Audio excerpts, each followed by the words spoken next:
একের অধ্যায়। যীশুখ্রিস্টের প্রকাশিত বাক্য, ঈশ্বর যাহা তাহাকে দান করিলেন, যেন তিনি যাহা যাহা শীঘ্র ঘটিবে সেই সকল আপন দাসগণকে দেখাইয়া দেন। আর তিনি নিজের দূত প্রেরণ করিয়া আপন দাস যোহনকে তাহা জ্ঞাত করিলেন। সেই যোহন ঈশ্বরের বাক্যের সম্বন্ধে এবং যীশুখ্রিস্টের সাক্ষ্যের সম্বন্ধে যাহা যাহা দেখিয়াছে তাহার সম্বন্ধে সাক্ষ্য দিল। আর ধন্য সে যে এই ভাববাণীর বাক্য সকল উচ্চ স্বরে পাঠ করে, ও ধন্য তাহারা যাহারা শ্রবণ করে এবং ইহাতে লিখিত কথা সকল পালন করে, কেননা কাল সন্নিকট। আমেন। এবং এই কথার পরে দৃঢ়ভাবে বলা হয়েছে যেন এই যে গুরুত্বপূর্ণ বাক্য সেটি যেন উচ্চস্বরে পাঠ করা হয় এবং সেটি যেন আমরা বুঝতে পারি, শ্রবণ করি এবং পালন করি, কারণ এখন শেষকাল সন্নিকট। এই শেষকাল বিষয়ে বহুবার সতর্ক করা হয়েছে এবং মানুষদেরকেই বলা হয়েছে। কারণ মানুষ প্রথমে জন্ম নেয়, মানুষ জন্ম নেওয়ার পরে শিশু থাকে, তখন সরল থাকে, সব কিছু ঠিক থাকে, আস্তে আস্তে বেড়ে উঠে, আর চারিদিক থেকে এই জগতের মন্দতা তাকে ঈশ্বরের সেই সরলতা এবং শিশুবৎ যে মন রয়েছে সেখান থেকে শয়তান মানুষকে আস্তে আস্তে সেই ভালো জায়গা থেকে খারাপের দিকে আকর্ষণ করে। আর তার ফলেই আমাদের মন পরিবর্তন আবার প্রয়োজন হয়ে পড়ে, যেন আমরা আবার সেই শিশুর মতন হইতে পারি, সরল হইতে পারি এবং যে ঈশ্বর আমাদের পাঠিয়েছে সেই ঈশ্বরের কাছে যেন আমরা আবার যেতে পারি।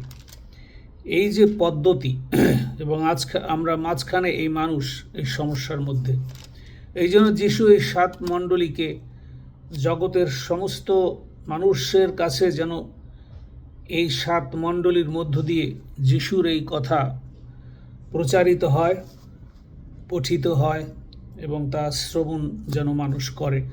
এই জন্য 7 মণ্ডলীর কাছে শেষবারের মতন যিশু এই জিনিস পাঠিয়েছে।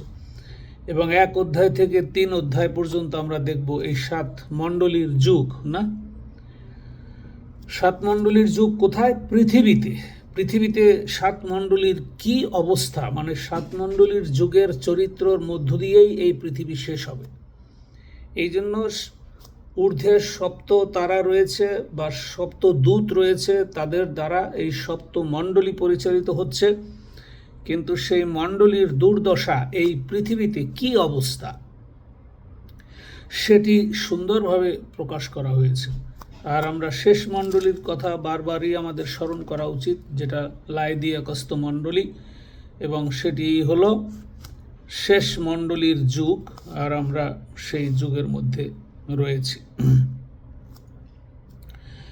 এবং এই লাইদিয়াকস্ত মণ্ডলী যখন এর শেষ কোথায়, আমরা যেটা আগে বলেছিলাম আলোচনার সময়, যে 1900 সালের পর থেকে অতিরিক্ত নানা ধরনের ভ্রান্ত প্রচারটা শুরু হয়েছে। এবং এইটার জন্যই যিশু শেষ পর্যন্ত সতর্ক করেছে। আমরা জানি যে 3 অধ্যায় 20 পদে, যে দেখো আমি দ্বারে দাঁড়াইয়াছি ও আঘাত করিতেছি, কেহ যদি আমার রব শুনে ও দ্বার খুলিয়া দেয়, তবে আমি তাহার কাছে প্রবেশ করিব ও তাহার সহিত ভোজন করিব এবং সেও আমার সহিত ভোজন করিবে। যে জয় করে তাহাকে আমার সহিত আমার সিংহাসনে বসিতে দিব, যেমন আমি নিজে জয় করিয়াছি এবং আমার পিতার সহিত তাহার সিংহাসনে বসিয়াছি। যাহার কর্ণ আছে সে শুনুক আত্মা মণ্ডলীগণকে কি কহিতেছেন। মানে এই পৃথিবী যে শয়তান দ্বারা পরিচালিত, সেখান থেকে কিভাবে বেরিয়ে আসতে পারি আমরা।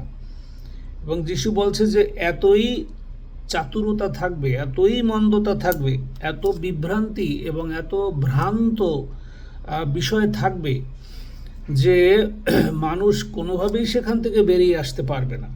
যার জন্য যিশু সরাসরি এই সতর্কবাণী দিয়েছে যে দেখো, আমি কিন্তু তোমার ভিতরে ঢোকার, আমি তোমার দ্বারে সবসময় আছি, তোমার হৃদয়ের কাছে আছি, তোমার পাশে আছি, কিন্তু তুমি আহ্বান না করলে, তুমি যদি আমার বাক্য শ্রবণ না করো, আমার ক্রুশীয় রক্তের বিষয়ে যদি বিশ্বাসটা না করো, আমাকে যদি তুমি গ্রহণ না করো, তাহলে আমি কিভাবে তোমার হৃদয় সিংহাসনে আসবো, কিভাবে তোমাকে আমি সাহায্য করব? যে মণ্ডলীগুলি ভ্রান্ত মণ্ডলী, তাদের কাছেও বলছে যে এই মণ্ডলীর ভিতরে কি হয় সেটা তো আমার বাক্যের পরিচর্যা না হয়ে তোমাদের পরিচর্যার কথা হচ্ছে, তোমাদের জাগতিক বিষয় প্রকাশিত হচ্ছে। তো আমি তো তোমার গির্জাঘরে নাই, আমি বাইরে দাঁড়িয়ে আছি, আমি দেখছি। সুতরাং তুমি শেষবারের মতন মন পরিবর্তন করো, না হলে আমি তোমাকে রক্ষা করতে পারবো না। আর যদি তুমি মন পরিবর্তন করে আমার কাছে আসো, তাহলে বিশাল সুযোগ। কি বলছে যিশু? তবে আমি তাহার কাছে প্রবেশ করিব। যদি আমি আহ্বান করি তখন না সে প্রবেশ করবে। তা প্রবেশ করলে কি হবে? তাহার সহিত আমি ভোজন করিব, সেও আমার সহিত ভোজন করিবে। তার মানে বিশাল একটা ভোজন, মানে খাওয়া দাওয়া, বসা ওঠা, মানে একটা আতিথেয়তা, একটা পারিবারিক বন্ধন। তো যিশুর সঙ্গে একটা পারিবারিক বন্ধন হবে, ওঠা বসা হবে, খাওয়া দাওয়া হবে। যে জয় করে তাহাকে আমার সহিত সিংহাসনে বসতে দেব, এবং যার ভিতরে আমি প্রবেশ করব, সে আমি যেখানে থাকি সেখানে সে থাকতে পারবে, বসতে পারবে। মানে এত বিশাল নিশ্চয়তা এই এই বিভ্রান্ত জগতের মধ্যে, এই পাপপূর্ণ জগতের মধ্যে যিশু তার শিষ্যদের তার স্বর্গীয় দূত দ্বারা শেষবারের মতন প্রকাশ করেছে যে দেখো, এটিই কিন্তু শেষকাল। এবং শেষ পর্যন্ত সেই যারা না আসতে পারবে তাদের সাথে তো আমি ভোজনও করব না, আর তাদেরকে আমার স্বর্গরাজ্যে যেখানে আমি স্থান প্রস্তুত করেছি, যে রাজ্য, সেটা সে দেখতে পাবে না। এই জন্য এই মণ্ডলীর লোকদেরকে ওই যে লুক ওয়ার্ম এই শব্দটা ব্যবহার করা হয়েছে, যে জগতের নানাবিধ যে আকর্ষণ, ইন্স্যুরেন্স কোম্পানি, তারপরে যে টেকনোলজি, তারপরে যে ট্রাভেলিং, না, রকেট, প্লেন থেকে শুরু করে বিভিন্ন গাড়ির মডেল, এবং এত কিছু মানুষকে আকৃষ্ট করলে সে কখন ঈশ্বরের কাছে আসবে? সে তো কোনোভাবে আসতেই পারতেছে না। সব সময় জাগতিক এত চাকচিক্যর মধ্যে আটকে রাখছে মানুষকে। এই জন্য প্রকাশিত বাক্যকে ভালো করে আমাদের বুঝতে হবে যে 1 থেকে 3 পদ পর্যন্ত এই জগতের মণ্ডলীর অবস্থা নিয়ে যিশু বলেছে, এবং এই জগতের মণ্ডলী শেষ, চার্চকে তিনি নিয়ে যাবেন। তারপরে 4 অধ্যায় এবং 5 অধ্যায় হলো কি, যে মণ্ডলী আর পৃথিবীতে নাই, মণ্ডলী এখন স্বর্গে। কি সুন্দর 3টা ভাগ দেখেন, যে পৃথিবীতে মণ্ডলীগুলি আছে, এরপরে পৃথিবীতে আর এই মণ্ডলী নাই। মণ্ডলী মানে কিন্তু চার্চ, চার্চ মানে কিন্তু হৃদয়। এই হৃদয়গুলি, এটা হলো মণ্ডলী। যে হৃদয়ের মধ্যে যিশু প্রবেশ করে সেটি হলো মণ্ডলী প্রকৃতপক্ষে, গির্জাঘর নয়। তো এই মণ্ডলীগুলিকে যে জয় করে, মানে যে যিশু যার ভিতরে প্রবেশ করে, বলছে তুমি দ্বার খুললে, তুমি নিমন্ত্রণ দিলে আমি প্রবেশ করব। তো তাদেরকে তিনি সবাইকে উপরে নিয়ে গেলেন।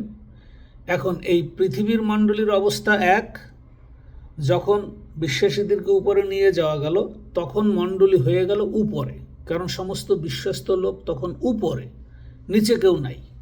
যারা বিশ্বস্ত ছিল তাদেরকে সবাইকে উপরে নিয়ে গেছেন। তো এখন উপরের স্বর্গীয় মণ্ডলী কেমন, সেটা আমরা ওই যে 4 পদ এবং 5 পদে সুন্দর করে আমরা দেখতে পারি যে স্বর্গীয় মণ্ডলী কি, যে স্বর্গে এক দ্বার খোলা রহিয়াছে, না, 4 অধ্যায়। ইহার পরে মানে আমি বারবার এটা জোর দিয়ে বলি যে পৃথিবীস্থ মণ্ডলীর যে অবস্থা, সেখানে অনেকেই ঈশ্বরের স্বর্গরাজ্যে যেতে পারবে না। যারা সঠিকভাবে যিশুকে গ্রহণ না করছে তারা যেতে পারবে না। কিন্তু যারা যেতে পারলো, এই ঘটনা যখন ঘটলো, এই ঘটনার পরে স্তম্ভিত হয়ে যাবে পৃথিবী, না, যে এতদিন পৃথিবীতে এত মণ্ডলী, এত প্রচার হঠাৎ করে নাই। এখন মণ্ডলী বা প্রচার একদম স্বর্গীয় সিংহাসনের সম্মুখে, সমস্ত বিশ্বস্ত লোকেরা, সমস্ত ঈশ্বরের শিষ্য, সাধু, স্বর্গদূত সবাই সমাগত উপরে। তো উপরে সবাই স্বর্গীয় পবিত্র মণ্ডলী বলতে কি বোঝায়, স্বর্গীয় মণ্ডলী কেমন সেটাই বিশ্বস্তরা ওখানে দেখবে। এবং কি বিশাল সুযোগ, দেখো স্বর্গে এক দ্বার খোলা রহিয়াছে, এবং প্রথম যে রব শুনিলাম যেন তুরীর রব আমার সহিত কথা কহিতেছিল, 4 অধ্যায়, সেই রব শুনিলাম, কেহ কহিতেছেন এই স্থানে উঠিয়া আইসো। সবাইকে উঠে যেতে হবে, ওখানে উঠে যেতে হবে। এবং সবসময় ঈশ্বরের এই একটা ধারা যে তার মনোনীত ব্যক্তিকে, তার সাধুদেরকে যেখানেই সে অভিশাপ ঢালবে, যেখানেই সে হত্যাযজ্ঞ চালাবে, যেখানেই সে বিপদ ডেকে আনবে, সেখান থেকে বিপদের আগে, সন্ত্রাসের আগে বিশ্বাসী লোকদেরকে সেখান থেকে আগে তিনি সরিয়ে নিয়ে যান, তারপরে সেখানে ধ্বংস লীলা চালান। যেমন সদম গমোরায় একই অবস্থা। এমনকি মসির সময়ের ব্যাপারটাও খুব লক্ষণীয়, খুবই লক্ষণীয় মসির বিষয়টা। কারণ আমরা যদি যাত্রা পুস্তকে সেখানে 2-1টা লাইন যদি আমরা বলি যে কিভাবে এটা হইল। এখন মসি নিয়ে আসলো মসি নিয়ে আসলেন 10 আজ্ঞা নিয়ে আসার সময়ের পরের যে ঘটনা দেখেন, যিহুশয় কি বলে, 32 অধ্যায় 17 পদে বলে, যিহুশয় বলে, মসিকে বলতেছে, কোলাহলকারী লোকদের রব শুনিয়া মসিকে কহিলেন, যিহুশয়, শিবিরে যুদ্ধের শব্দ হইতেছে। কিন্তু মসি বলতেছে যে তুমি তো যুদ্ধের শব্দ শুনতেছ। তিনি কহিলেন, উহা তো জয় ধ্বনির শব্দ নয়, উহা তো পরাজয় ধ্বনিরও শব্দ নয়। আমি তার মধ্যে কোনো একটা গানের শব্দ আমি শুনিতে পাইতেছি, এবং এই শব্দ আমাদের শব্দ নয়। এই শব্দটা কি? তখন মসি এবং এই যে পরিবেশ, যে সে তারা গোবৎস বানাইয়া সেই জাগতিক ধর্মকে বা জাগতিক দেবদেবীকে পূজা করা বা সেই গরুর মূর্তিকে পূজা করা, এর যে নৃত্য এবং এর যে গানের ধ্বনি, এর যে রব, হয়তো ওই গরুর এই গো গো গো গো কইয়া ডাকছে, যার জন্য এর কোনো অর্থ হয় না। এটা গান, এটার একটা গান বানিয়েছে যেটা ঈশ্বরের নয়। এই জন্য এই যে মন্দতা ঈশ্বরের পাশে তারা ওখানে নিয়ে আসছে, ফলাফল কি দাঁড়াইল? এখন মসি দেখল যে বিশাল সমস্যা। এবারে মসি দেখেন 32-26 পদে বলছে, তবে মসি শিবিরের দ্বারে আইসা পরে দাঁড়াইলেন। কনক্লুশনটা কি? মসি এবারে আসছে, এসে সমস্ত শিবিরের সামনে সে দাঁড়িয়ে এবার বলতেছে, সদাপ্রভুর পক্ষে কে, সে আমার নিকটে আইসুক। এই যে আইসুক কথাটা, সরিয়ে নেওয়া, সাধুদেরকে সরিয়ে নেওয়া, ঠিক প্রকাশিত বাক্যে শেষবারের মতন এই যে বলছে যে আইসো, যখন কি বলছে, দেখো আইসো মানে কি, সমস্ত সাধুরা তোমরা আসো। উপরে নিয়ে গেল সবাইকে, উপরে নিয়ে উপরে উপাসনা। এবং মসি কি অর্ডার দিল তখন?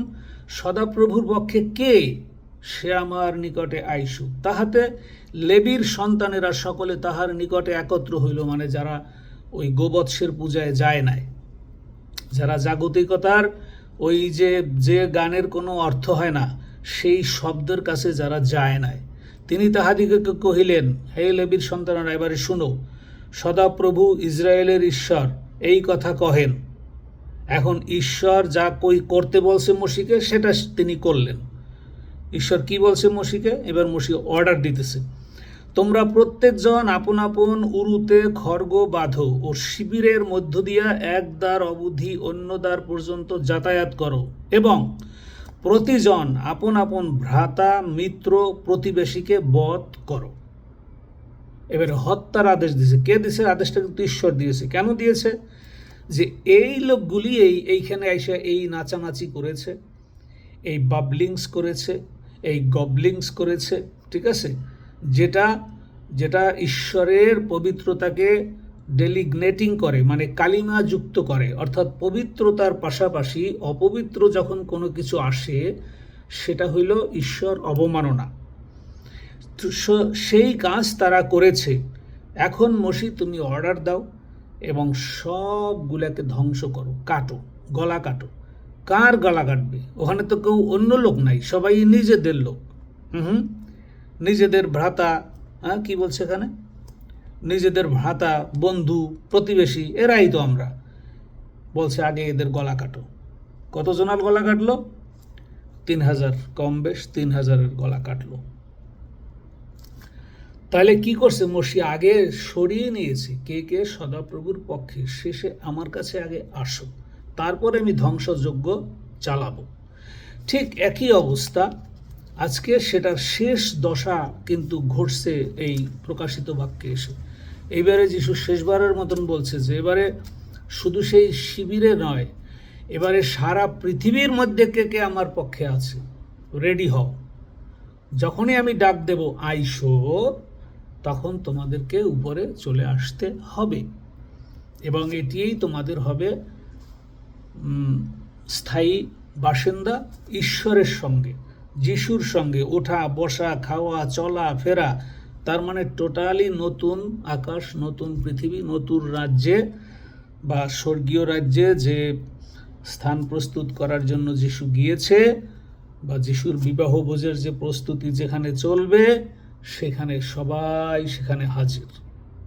এখন সবাই যখন উপরে চলে গেল, বিশ্বাসীরা যারা যেতে পারল না, আবার আলোচনা চলে আসলো এই যে 6 অধ্যায় থেকে শুরু হয়ে গেল এইবারে অভিশাপ। তো 3টা স্টেজ আবার ওইখানে দেখতে পারি। জাগতিক মণ্ডলী, জগতের মধ্যে কি হচ্ছে মণ্ডলীতে, তারপরে জগতের মণ্ডলী বা বিশ্বাসীরা আর নেই, তখন স্বর্গীয় আলোচনা আসলো 4 এবং 5 অধ্যায়ে, এবং স্বর্গীয় মণ্ডলীর বর্ণনা সুন্দর করে দেয়া হলো। এবার সবাই খুব খুশি যে সবাই উপরে রয়েছে। সাধুরা যিশুকে প্রশ্ন করতেছে যে তাই তুমি সেই যারা দুষ্টামি করছে তাদেরকে তো কোনো শাস্তি দিলা না। ঠিক ঈশ্বর যেমন মসিকে বলছে যে তোমার পক্ষে তুমি ভালোদেরকে সরিয়ে নিয়েছো, এইবারে তোমার অস্ত্র খড়গ ধরো এবং হত্যা করো। ঠিক একই অ্যাকাউন্টসের মতন এখন পুনরায় পৃথিবীর বিষয়ে আলোচনা। এই 6 অধ্যায় থেকে এই যে অভিশাপ নেমে আসলো, অভিশাপে একদম অভিশপ্ত আমরা শেষ করলাম। একেবারে 15, 16, 17, 18 পদ পর্যন্ত বাবিল সবই শেষ করলাম আমরা। তারপরে 19 অধ্যায় এসে যিশুর বিজয় যাত্রা। যারা উপরে গিয়েছিল তাদেরকে দিয়ে বা স্বর্গদূতদের দিয়ে এই পৃথিবীতে নির্যাতন চালানো হইল। একদম এই কতগুলি অধ্যায় শুধুমাত্র অভিশাপে ভরা, মৃত্যুতে ভরা। এবং এই সময়কালটা কিন্তু জিহুদি জাতির জন্য। যারা উপরে যেতে পারে নাই, পরজাতি, তারা তো বিপদে পড়লই, তাদের আর রক্ষার কোনো উপায় নাই। কিন্তু এই নিরূপিত এই 7 বছর ছিল কাদের জন্য? জিহুদি জাতির জন্য। জিহুদি জাতি এখন কষ্ট পেয়ে পেয়ে শিখবে। ওইখানে যারা এই যে শেষকালে জীবিত থাকবে, তারা কষ্ট পেয়ে, যন্ত্রণা পেয়ে, সব কিছু দেখে তারা আবার অনুধাবন করবে যে কোন ঈশ্বরকে তারা অবহেলা করেছে। প্রকৃত যে হোলি, পবিত্র ঈশ্বর, তাকে যিশু জেরুজালেমের জিহুদেরকে তার নিজের প্রজা বানিয়েছে। সেই প্রজারা তার কথা শুনে নাই। এইবারে তোমরা সেই শাস্তি ভোগ করবে, তারপরে আমি 3 ভাগের 1 ভাগ আমার স্বর্গীয় স্থানে নিয়ে আসব। তো 6 পদের থেকে শুরু করলো, এই যে এই জিনিস শুরু হলো। তো 3টি ভাগ যদি মনে করি, তাহলে সেটাও বাইবেল বুঝতে অনেক সাহায্য করবে আমাদেরকে।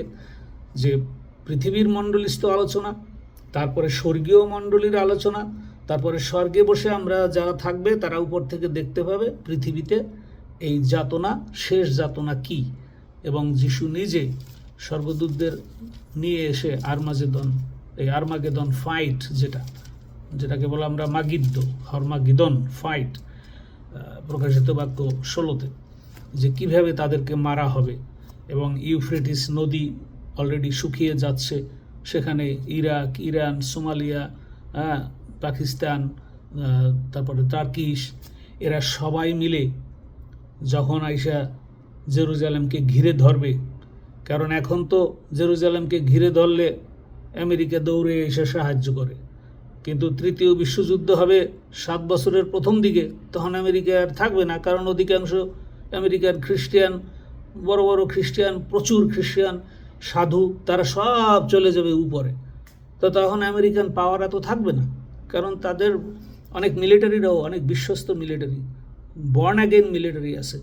তো সবাই চলে গেলে ওই তৃতীয় বিশ্বযুদ্ধের সময় আমেরিকা বিপদে পড়বে, কারণ তাদের আর শক্তি নাই, কারণ তাদের অনেক লোক চলে গেছে। এই জন্য তৃতীয় বিশ্বযুদ্ধে আমেরিকা ঠকবে আগে। তো এখন যেই আমেরিকা ঠকলো, এখন জিহুদি জাতিকে, ইসরায়েলকে বাঁচাবার জন্য আর কেউ নাই, কে আসবে তার পাশে? তখন সবাই মিলে তাকে আক্রমণ করবে। ঠিক আছে, এই হলো বাইবেল অ্যাকাউন্টস। সবাই মিলে যখন জেরুজালেমকে আক্রমণ করতে আসবে, তখনই যিশুর আগমন হবে। তো এটি হলো মূল বিষয়। তো এই জন্য প্রকাশিত বাক্য না বুঝতে পারলে আমরা বাইবেলের অনেক কিছু বুঝি না। ঠিক আছে, এই জন্য ঈশ্বর যেন আমাদের সাহায্য করে, যেন আমরা আরও বুঝতে পারি, আরও আলোচনা করি, প্রতিনিয়ত আলোচনা করি, যেন এটা হৃদয়ের মধ্যে থাকে। প্রতিনিয়ত আলোচনা করার বিষয়টা কি? কারণ আমরা জানি যে অনেকে এই যে পবিত্র আত্মা প্রবেশ করে হৃদয়ের মধ্যে, কিভাবে? আরে সেটা যিশুকে গ্রহণ করলে তখন সেই বাক্য আমার মধ্যে থাকে। যেমন কলসীয় পুস্তকে সবচেয়ে ভালো এটা বোঝা যায়। কলসীয় পুস্তকের 3 অধ্যায়, অদ্ভুত অদ্ভুত। কলসীয় 3 অধ্যায় যদি আমরা 15-16 পড়ি, আর খ্রিস্টের শান্তি তোমাদের হৃদয়ে কর্তৃত্ব করুক, তোমরা তো তাহারই নিমিত্ত এক দেহে আহুত হইয়াছ, আর কৃতজ্ঞ হও। এবারে 16 পদ, কলসীয় 3 অধ্যায় 16 পদ, খ্রিস্টের বাক্য প্রচুর রূপে তোমাদের অন্তরে বাস করুক। এই যে একটা মূল লাইন, এটা খ্রিস্টের বাক্য প্রচুর রূপে তোমার অন্তরে বাস করুক, তোমার সমস্ত বিজ্ঞতায় গীত, স্তোত্র ও আত্মিক সংকীর্তন দ্বারা পরস্পর শিক্ষা ও চেতনা দান করো। অনুগ্রহে আপন আপন হৃদয়ে ঈশ্বরের উদ্দেশ্যে গান করো। বিশাল ব্যাপার এখানে। যদি পবিত্র আত্মা ভিতরে আসে, তার প্রমাণ হইল প্রচুর বাক্য সেখানে থাকবে, এবং সেই বাক্য আমাকে শিক্ষা দেবে, এবং সেই শিক্ষায় অনেককে আমাদের চেতনা দিতে হবে। পবিত্র আত্মা ভিতরে আছে কি নাই কেমনে বুঝবেন? কারণ শুধুমাত্র পবিত্র আত্মার গুণাগুণ যার মধ্যে থাকবে এবং প্রচুর রূপে ঈশ্বরের বাক্য থাকবে, সেটাকে বলা হয় পবিত্র আত্মায় পূর্ণ হওয়া। কিন্তু 1900 সালের পর থেকে যেসব মণ্ডলী আসছে, তারা ভাবাবেগে পবিত্র আত্মা পেতে চায়, নিজেদেরকে নানাভাবে আপ্লুত করে, ভাবাবেগ পূর্ণ করে, স্টিমুলেটেড করে। হ্যাঁ, অনেকে যেমন গাঁজা খাইয়ে স্টিমুলেটেড হয়, তখন খুন করতে তাদের কোনো সমস্যা হয় না, বা মদ গাঁজা খেয়ে শক্তি নিয়ে তারপরে অপকর্ম করে। এরাও পবিত্র আত্মার বিরুদ্ধে নিজেকে নিজে ভুলায় এবং নানা কথা বলে সে এমন একটা পরিবেশ তৈরি করে যে আমি পবিত্র আত্মা এখন আসতেই হবে, আমার ভিতরে এখন প্রবেশ করবে। এরকম বিষয় বাইবেলের বিষয় নয়। বাইবেলের বিষয় হচ্ছে প্রচুর রূপে ঈশ্বরের বাক্য অন্তরে থাকতে হবে, এবং সেই বাক্য আমাকে তার গান গাওয়াবে, তার প্রশংসা করাবে, এবং সেই বাক্য আমাকে সমস্ত সৎ গুণগুলিকে ধরে রাখতে সাহায্য করবে। এটি হলো পবিত্র আত্মার কাজ। সুতরাং বন্ধুগণ, আরেকটিবার আপনাদেরকে ধন্যবাদ জানাই আজকের দিনের জন্য। কিন্তু এই যে বাইবেলের যে অ্যাকাউন্টস, ঈশ্বরের সময়কাল, সেই সময়কাল এখন সন্নিকট। এই জন্য পৃথিবীতে যে কত ঘটনা ঘটবে এখন, তার কোনো ইয়ত্তা নাই, এবং এক এক গভর্নমেন্ট এক এক সুরে এক এক স্টাইলে কথা বলতে শুরু করবে। এগুলি শুধুমাত্র নমুনা। যে যুদ্ধ আমরা দেখতেছি, এগুলি এখন পর্যন্ত শুধুমাত্র নমুনা। এখন কবে সেই র্যাপচার হবে আমরা জানি না, কিন্তু যেদিন হবে তারপরের থেকে পৃথিবীতে অভিশাপ নেমে আসবে। সকলকে ধন্যবাদ। God bless you all. ধন্যবাদ।